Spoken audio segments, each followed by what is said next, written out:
नमस्कार। आकाशवाणी से प्रस्तुत है समाचार प्रभात।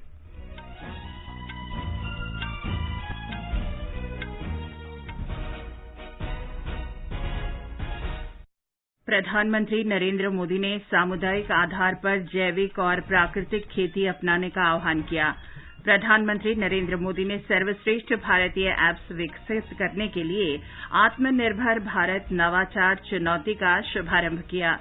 भारतीय आयुर्विज्ञान अनुसंधान परिषद ने कोविड-19 वैक्सीन का नैदानिक परीक्षण तेज किया। कहा, पूरी प्रक्रिया वैश्विक स्वीकार्य नियमों के अनुरूप। विश्व स्वास्थ्य संगठन ने कोरोना संक्रमण का फैलाव रोकने में भारत सरकार के कार्यों की सराहना की। उत्तर प्रदेश में आज 25 करोड़ से ज्यादा पौधे लगाए जाएंगे और बिहार में बिजली गिरने और वर्षा से जुड़ी घटनाओं में 31 लोगों की मौत।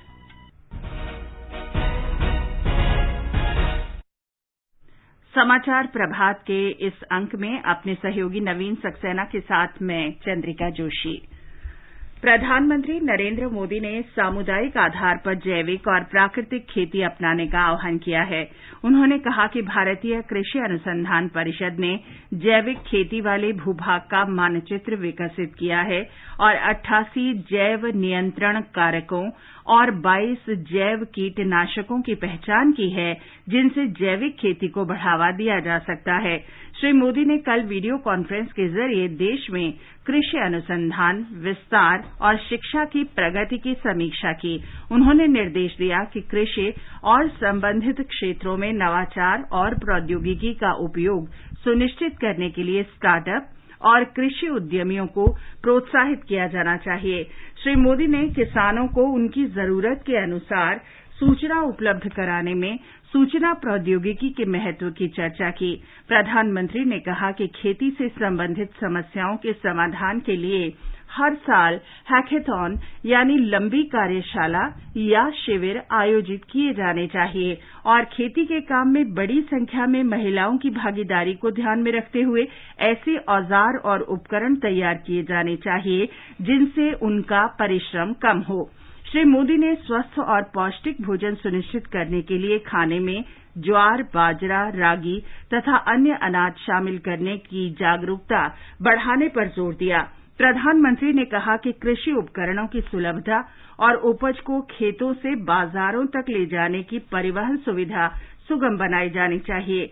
इस बारे में कृषि सहकारिता और कृषक कल्याण विभाग ने किसान रथ ऐप आरंभ किया है। श्री मोदी ने पानी के किफायती उपयोग के लिए जागरूकता कार्यक्रम आयोजित करने पर भी जोर दिया। प्रधानमंत्री ने कहा कि घास और स्थानीय चारे की पौष्टिकता समझने के लिए अध्ययन किए जाने चाहिए। प्रधानमंत्री नरेंद्र मोदी ने सर्वश्रेष्ठ भारतीय ऐप विकसित करने के लिए आत्मनिर्भर भारत नवाचार चुनौती का शुभारंभ किया है। स्टार्टअप और तकनीकी क्षेत्र में देश को आत्मनिर्भर बनाने तथा भारतीय ऐप निर्माताओं और नवाचारियों को प्रोत्साहित करने के लिए ये शुरुआत की गई है। प्रधानमंत्री ने कहा कि भारतीय ऐप्स में अपनी अपनी श्रेणियों में विश्व स्तरीय बनने की क्षमता है। उन्होंने लोगों और प्रौद्योगिकी से जुड़े समुदाय से आत्मनिर्भर भारत नवाचार चुनौती में भाग लेने का आग्रह किया। ये चुनौती 2 स्तरों पर आयोजित होगी: मौजूदा एप्लीकेशंस का संवर्धन और नई एप्लीकेशन का विकास। श्री मोदी ने लिंक्डइन पर पोस्ट में कहा कि e-learning, work from home, gaming, business, मनोरंजन, कार्यालय संबंधी कार्य और सोशल नेटवर्किंग के लिए मौजूदा ऐप्स को बढ़ावा देने और नए ऐप्स विकसित करने के लिए सरकार आवश्यक सहयोग उपलब्ध कराएगी। प्रधानमंत्री ने कहा कि इस चुनौती के नतीजे मौजूदा ऐप्स को बेहतर स्पष्टता हासिल करने और अपना लक्ष्य प्राप्त करने में मदद करेंगे। उन्होंने कहा कि भारत और विश्व के अनेक मुद्दों के समाधान के लिए नए एप्लीकेशंस विकसित किए जाने की असीम संभावना है। भारत के पास प्रौद्योगिकी और स्टार्टअप के अनुकूल पारिस्थितिकी तंत्र हैं और इनके लिए भारतीय बाजारों में भी अपार क्षमता है। भारतीय आयुर्विज्ञान अनुसंधान परिषद आईसीएमआर ने कहा है कि वो महामारी रोगों के उपचार के लिए तेज रफ्तार से टीका बनाने के उद्देश्य से वैश्विक स्वीकार्य नियमों के अनुरूप काम कर रहा है। संस्थान ने कहा है कि देश में ये टीका तैयार करना जरूरी है, लेकिन साथ ही सुरक्षा, गुणवत्ता, नैतिकता और सभी नियमों का पालन भी उतना ही महत्वपूर्ण है। आईसीएमआर और भारत बायोटेक ने मिलकर कोविड-19 के संभावित उपचार के लिए कोवैक्सीन नाम का टीका विकसित करने का कार्य आरंभ किया है। भारत के औषध महानियंत्रक ने इस टीके के मानवीय परीक्षण के पहले और दूसरे चरण की अनुमति दे दी है।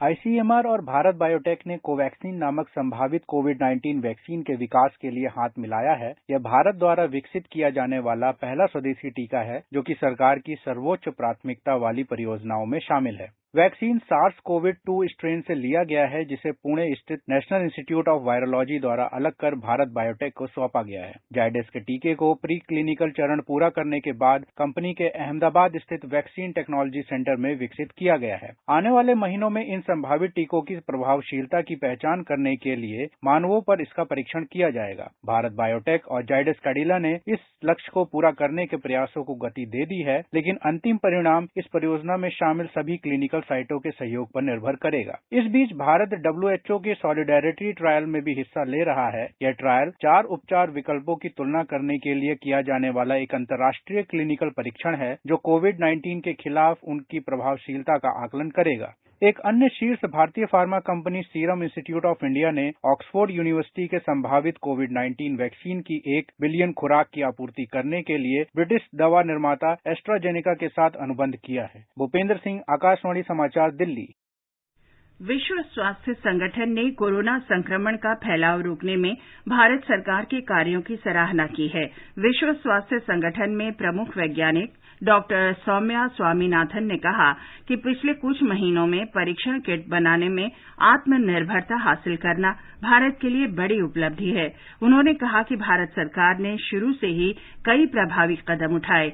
उसने जनवरी महीने में ही विश्व स्वास्थ्य संगठन की सिफारिशों के अनुरूप प्रबंधन लागू कर दिए थे।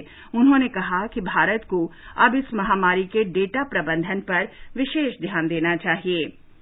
विदेश नीति के विशेषज्ञ जी पार्थ सारथी ने कहा है कि एशिया में चीन के सामान के लिए भारत सबसे बड़े बाजारों में से एक रहा है और चीन को इससे बहुत फायदा हुआ है, लेकिन हाल ही में लद्दाख में सैनिकों की तैनाती सहित चीन की गतिविधियों के कारण भारत को कार्रवाई करनी पड़ी है।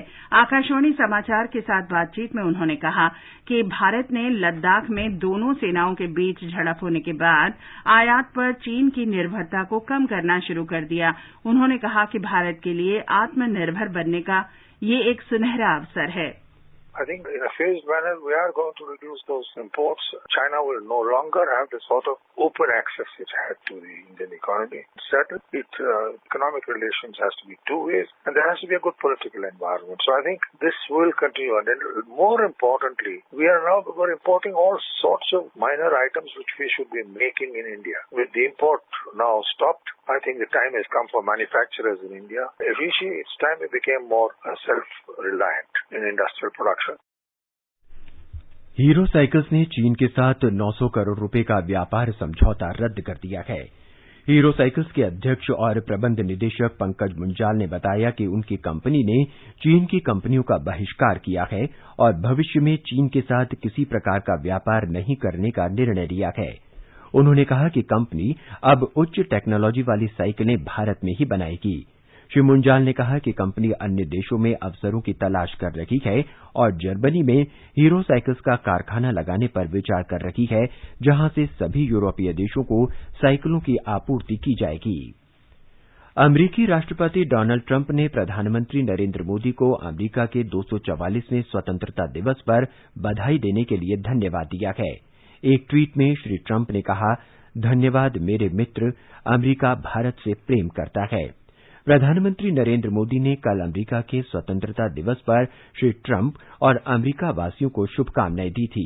श्री मोदी ने ट्वीट में कहा था कि ये दिन दुनिया के 2 सबसे बड़े लोकतांत्रिक देश भारत और अमरीका द्वारा स्वतंत्रता और मानवीय उद्यम के मूल्यों को अत्यधिक महत्व दिए जाने का संदेश देता है। केंद्र शासित प्रदेश लद्दाख के उपराज्यपाल आर.के. माथुर ने प्रदेश को टिकाऊ विकास के मार्ग पर अग्रसर करने के लिए मिशन जैव विकास पहल और ग्रीन हाउस प्रोजेक्ट नाम के अभियानों की इलेक्ट्रॉनिक तरीके से शुरुआत की। श्री माथुर ने कल लेह और करगिल पर्वतीय विकास परिषदों की भूमिका और कामकाज पर चर्चा के लिए बैठक आयोजित की। उन्होंने दोनों परिषदों की दक्षता बढ़ाने पर जोर देते हुए कहा कि उनके बजट का पूरा उपयोग किया जाना चाहिए और लद्दाख के लोगों को और अधिक फायदे दिए जाने चाहिए। उत्तर प्रदेश में मिशन वृक्षारोपण 2020 के अंतर्गत आज 25 करोड़ से अधिक पौधे लगाए जाएंगे। एक दिन में ही इतनी बड़ी संख्या में पौधारोपण लोगों की भागीदारी और विभिन्न विभागों के बीच समन्वय से किया जाएगा। मुख्यमंत्री योगी आदित्यनाथ राजधानी लखनऊ के कुकरेल वन में मिशन वृक्षारोपण का शुभारंभ करेंगे। इस मिशन के अंतर्गत व्यापक जनसहभागिता अंतर विभागीय समन्वय के माध्यम से प्रदेश में एक दिन में 25 करोड़ से अधिक औषधीय, फलदार, पर्यावरणीय, छायादार, चारा, औद्योगिक और अन्य दृष्टि से महत्वपूर्ण 201 से अधिक प्रजातियों के पौधे रोपे जाएंगे। एक सरकारी प्रवक्ता के अनुसार मिशन वृक्षारोपण की पर्यावरण, वन एवं जलवायु परिवर्तन विभाग सहित 26 राज्य विभागों तथा विभिन्न सामाजिक संस्थाओं, स्वयंसेवी संगठनों, जनप्रतिनिधियों, छात्रों और अन्य लोगों के सहयोग से संपन्न कराया जाएगा। इन 25 करोड़ पौधों में से 10 करोड़ वन विभाग और 15 करोड़ पौधे राज्य विभागों द्वारा रोपित किए जाएंगे। वृक्षारोपण वाले सभी स्थलों की जियो टैगिंग भी कराई जाएगी। MS यादव, आकाशवाणी समाचार, लखनऊ। उत्तर प्रदेश में पिछले 24 घंटे में बिजली गिरने और वर्षा से जुड़ी अन्य घटनाओं में 23 लोग मारे गए और कई घायल हो गए। सबसे अधिक 9 लोगों की मौत प्रयागराज जिले में हुई। मिर्जापुर में 6 और भदोही में 5 लोग मारे गए। मुख्यमंत्री योगी आदित्यनाथ ने लोगों के मारे जाने पर गहरा दुख व्यक्त किया है। उन्होंने जिला मजिस्ट्रेटों को प्रत्येक मृतक के परिवार को तत्काल 4 लाख रुपए की राहत राशि देने का निर्देश दिया। बिहार में पिछले 24 घंटों में बिजली गिरने और वर्षा से संबंधित अन्य घटनाओं में 31 लोगों की मौत हुई और 11 घायल हो गए। सबसे अधिक 9 लोग भोजपुर में मौत का शिकार हुए हैं, जिसके बाद 5 लोगों की मौत सारण जिले में हुई है। पटना, गया और औरंगाबाद सहित 8 जिलों में 17 लोगों की जानें गई। एक रिपोर्ट। प्राकृतिक आपदा की चपेट में आने वाले अधिकांश वे लोग हैं जो खेतों में कृषि संबंधी कार्य कर रहे थे। मधुबनी में 10 लोग झुलस गए। वज्रपात की घटनाओं में घायल लोगों का इलाज स्थानीय अस्पताल में किया जा रहा है। राज्य सरकार ने इन लोगों का इलाज मुफ्त करने का निर्देश दिया है। मुख्यमंत्री नीतीश कुमार ने मृतक के निकटतम आश्रित को 4-4 लाख रुपए अनुग्रह राशि दिए जाने की घोषणा की है। प्रदेश के अधिकांश जिलों में तेज बारिश हुई है। मोतिहारी में 140 मिलीमीटर जबकि पटना में 72 मिलीमीटर बारिश रिकॉर्ड की गई। मौसम विभाग ने भोजपुर, वैशाली, नालंदा और पटना में वज्रपात की चेतावनी जारी की है। खराब मौसम के दौरान लोगों को पक्के मकानों में रहने की सलाह दी गई है। आकाशवाणी समाचार के लिए दरभंगा से कृष्ण कुमार लाल। बिहार के राज्यपाल फागू चौहान और मुख्यमंत्री नीतीश कुमार ने लोगों के मारे जाने पर गहरा दुख व्यक्त किया है। आगे बढ़ने से पहले एक नजर मुख्य समाचारों पर। प्रधानमंत्री नरेंद्र मोदी ने सामुदायिक आधार पर जैविक और प्राकृतिक खेती अपनाने का आह्वान किया। प्रधानमंत्री नरेंद्र मोदी ने सर्वश्रेष्ठ भारतीय एप्स विकसित करने के लिए आत्मनिर्भर भारत नवाचार चुनौती का शुभारंभ किया। भारतीय आयुर्विज्ञान अनुसंधान परिषद ने कोविड-19 वैक्सीन का नैदानिक परीक्षण तेज किया। कहा, पूरी प्रक्रिया वैश्विक स्वीकार्य नियमों के अनुरूप। विश्व स्वास्थ्य संगठन ने कोरोना संक्रमण का फैलाव रोकने में भारत सरकार के कार्यों की सराहना की। उत्तर प्रदेश में आज 25 करोड़ से ज्यादा पौधे लगाए जाएंगे और बिहार में बिजली गिरने और वर्षा से जुड़ी घटनाओं में 31 लोगों की मौत। सरकार ने कहा है कि कोविड-19 रोगियों के स्वस्थ होने की दर लगातार बढ़ रही है। केंद्रीय स्वास्थ्य मंत्रालय ने बताया कि केंद्र और राज्य सरकारों के सहयोग से स्वस्थ होने की दर बढ़कर 60.81% हो गई है। पिछले 24 घंटे के दौरान 14,000 से ज्यादा कोविड-19 रोगी स्वस्थ हुए हैं। इसके साथ ही स्वस्थ होने वालों की कुल संख्या 3,94,000 से ज्यादा हो गई है। मंत्रालय ने बताया कि 2,35,000 से ज्यादा लोगों का इलाज चल रहा है। देश में परीक्षण प्रयोगशाला की संख्या लगातार बढ़ाई जा रही है, जिससे तेजी से जांच की जा सके। देश में अभी 1,087 प्रयोगशालाएं हैं, जिनमें 780 सरकारी और 307 निजी हैं। दिल्ली में पिछले 24 घंटे के दौरान 2,505 लोगों में कोरोना संक्रमण की पुष्टि हुई है। दिल्ली सरकार ने बताया है कि कुल संक्रमितों की संख्या 97,200 हो गई है। अभी 25,940 रोगियों का उपचार चल रहा है। दिल्ली के स्वास्थ्य बुलेटिन में पुष्टि की गई है कि अब तक 68,256 लोग कोरोना संक्रमण से मुक्त हो चुके हैं और स्वस्थ होने की दर बढ़कर 70.22% हो गई है। इस महामारी से दिल्ली में अब तक 3,004 लोगों की मौत हो चुकी है। राष्ट्रीय राजधानी में पिछले 24 घंटे के दौरान 9,925 RT-PCR परीक्षण और 13,748 रैपिड एंटीजन परीक्षण कराए गए। अब तक 6,20,368 नमूनों का परीक्षण हो चुका है। मध्य प्रदेश में कोविड-19 के संक्रमण को देखते हुए अंतर्राज्यीय बस सेवाएं अगले आदेश तक स्थगित रहेंगी। राज्य के गृह मंत्रालय के आदेश में बताया गया है कि अंतर जिला बस सेवाएं सामान्य रूप से चलेंगी, लेकिन अंतर्राज्यीय बस सेवाओं पर रोक जारी रहेगी। ब्यौरा हमारे संवाददाता से। मध्य प्रदेश में पिछले 24 घंटों में कोविड-19 के 307 नए मामलों के सामने आने के साथ ही संक्रमित लोगों की संख्या बढ़कर 14,604 हो गई है। वहीं राज्य में कोरोना संक्रमण से अब तक 598 लोगों की मृत्यु हुई है। मध्य प्रदेश में कुल 185 लोगों को कल अस्पतालों से छुट्टी दी गई है। इसके फलस्वरूप राज्य में कोरोना संक्रमण से स्वस्थ होने वाले लोगों की संख्या 11,234 हो गई है। राज्य के स्वास्थ्य बुलेटिन के अनुसार मध्य प्रदेश के सबसे ज्यादा प्रभावित जिले इंदौर में संक्रमित मामलों की संख्या बढ़कर 4,810 और मरने वालों की संख्या 241 हो गई है। राजधानी भोपाल में कोविड-19 के मामलों की संख्या 2,984 है। यहां अब तक 105 लोगों की कोरोना संक्रमण से मृत्यु हुई है। उल्लेखनीय बात यह है कि राज्य के 20 जिलों में कल से कोई नया मामला सामने नहीं आया है, जबकि 3 जिले फिलहाल कोरोना मुक्त हो गए हैं। मध्य प्रदेश में अब तक कोरोना संक्रमण के लगभग 4 लाख नमूनों की जांच की जा चुकी है। संजीव शर्मा, आकाशवाणी समाचार, भोपाल। गुजरात में पिछले 24 घंटे के दौरान 712 लोगों में कोरोना संक्रमण की पुष्टि हुई। कुल संक्रमितों की संख्या 35,398 हो गई है। हमारे संवाददाता ने बताया है कि राज्य में 1,927 लोग इस बीमारी से जान गंवा चुके हैं।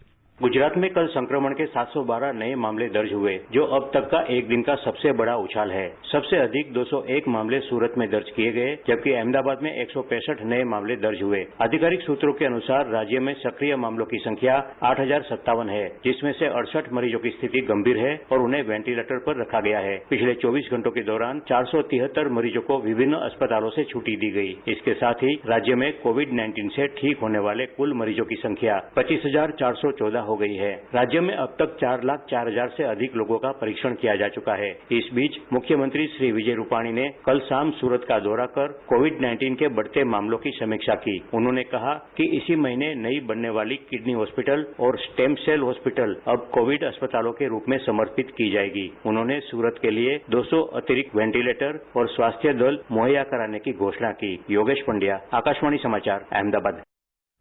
पुदुचेरी की उपराज्यपाल डॉक्टर किरण बेदी ने कहा है कि केंद्र शासित प्रदेश में कोविड रोगियों के मामलों के विश्लेषण से पता चलता है कि अन्य बीमारियों से पीड़ित बुजुर्गों को महामारी से और अधिक सतर्क रहने की जरूरत है। उन्होंने कहा कि बुजुर्गों को घर से बाहर निकलने से बचना चाहिए। पुदुचेरी के जवाहरलाल स्नातकोत्तर चिकित्सा शिक्षा और अनुसंधान संस्थान के निदेशक डॉक्टर राकेश अग्रवाल द्वारा केंद्र शासित प्रदेश के स्वास्थ्य विभाग के कोविड डैशबोर्ड के आंकड़ों का विश्लेषण सौंपे जाने के बाद उपराज्यपाल ने ये अपील की है। एक रिपोर्ट।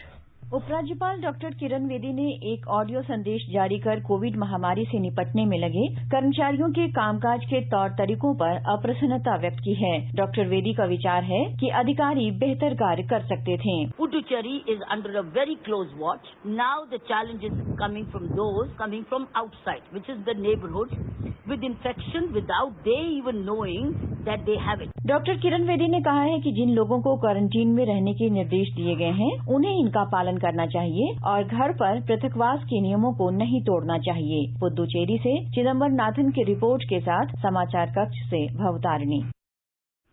कर्नाटक में 42,000 आशा कार्यकर्ताओं के समर्पित दल ने कोविड-19 से संक्रमित रोगियों की पहचान के लिए अथक मेहनत से 1,59,00,000 घरों का सर्वेक्षण किया।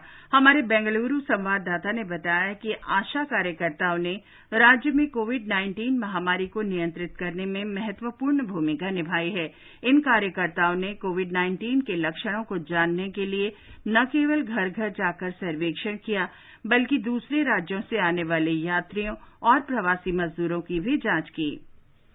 पूर्वोत्तर क्षेत्र विकास मंत्री डॉक्टर जितेंद्र सिंह ने कहा है कि कोविड-19 महामारी के बाद विशाल प्राकृतिक और कुशल मानव संसाधन के कारण पूर्वोत्तर क्षेत्र भारत को आर्थिक शक्ति बनाने में अग्रणी भूमिका निभाएगा। उन्होंने कहा कि क्षेत्र की नारी शक्ति कोविड-19 के प्रबंधन की आर्थिक गतिविधियों में प्रमुख भूमिका निभा रही है। डॉक्टर सिंह एक वेबिनार के जरिए पूर्वोत्तर क्षेत्र सामुदायिक संसाधन और प्रबंधन कार्यक्रम के तहत विभिन्न महिला स्व सहायता समूह के साथ बातचीत कर रहे थे। आकाशवाणी का समाचार सेवा प्रभाग आज फोन इन कार्यक्रम में कोविड-19 पर विशेष परिचर्चा प्रसारित करेगा। ये कार्यक्रम रात 9:30 से एफएम गोल्ड और अतिरिक्त मीटरों पर प्रसारित होगा। श्रोता स्टूडियो में हमारे टोल फ्री नंबर 1800-115767 पर फोन करके विशेषज्ञ से सवाल पूछ सकते हैं। श्रोता 011-2331-4444 पर भी सवाल पूछ सकते हैं।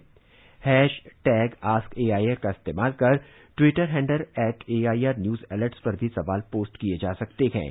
कार्यक्रम हमारी वेबसाइट newsonair.com और YouTube channel news on AIR official पर भी उपलब्ध रहेगा। Mobile app news on AIR से भी अपडेट लिए जा सकते हैं। भारतीय चिकित्सा अनुसंधान परिषद में महामारी विज्ञान और प्रसार रोग के पूर्व प्रमुख वैज्ञानिक डॉक्टर रमन गंगाखेडकर ने आकाशवाणी से विशेष बातचीत में हर्ड इम्यूनिटी के विषय में बताया। हर्ड इम्यूनिटी में 100 में से 60 लोगों को अगर बीमारी पहले हो चुकी है तो हम ये समझते हैं कि वो जगह पे नए सिरे से दूसरे को बीमारी लगने का चांस कम हो जाता है, क्योंकि हमारी जो इंटरेक्शन होती है एक इंसान दूसरे से मिले उसमें निगेटिव इंसान के साथ में मिलने का चांस उतना ही कम हो जाता है जब 60% लोग जो होते हैं उनको बीमारी लगती है। इसको हम हर्ड इम्यूनिटी बोलते हैं। आकाशवाणी से विशेषज्ञों की सलाह श्रृंखला में कोविड-19 के बारे में जाने माने चिकित्सा विशेषज्ञों की राय प्रसारित की जाती है। आकाशवाणी समाचार से बातचीत में विद्यासागर मानसिक स्वास्थ्य तथा तंत्रिका और संबद्ध विज्ञान संस्थान में मनोरोग विशेषज्ञ डॉक्टर सोनाली बाली ने बताया कि कोविड-19 के बारे में भ्रामक जानकारी से लोगों में तनाव संबंधी समस्याएं हो रही हैं। उन्होंने पुष्ट स्रोतों से मिलने वाली सूचनाओं पर ही भरोसा करने की सलाह दी। One can be socially connected with near and dear ones. Limiting the use of internet, use it for better things like constructive workshops, maintaining a positive, optimistic attitude which will help in putting things in perspective. And one can also indulge in some basic relaxation techniques which can help a person deal with the anxiety associated with this period. And another thing I feel which is important is to maintain a kind and compassionate attitude towards others. Medanta अस्पताल के मानसिक स्वास्थ्य विभाग में consultant doctor Saurabh Mehrotra ने आकाशवाणी समाचार से बातचीत में कहा कि कोरोना संकट के दौर में लोगों को किताबें पढ़ने, संगीत सुनने और व्यायाम जैसी सकारात्मक गतिविधियों में खुद को व्यस्त रखना चाहिए। उन्होंने कहा कि कोरोना संक्रमण से संबंधित समाचार लगातार सुनने और पढ़ने से बचना चाहिए।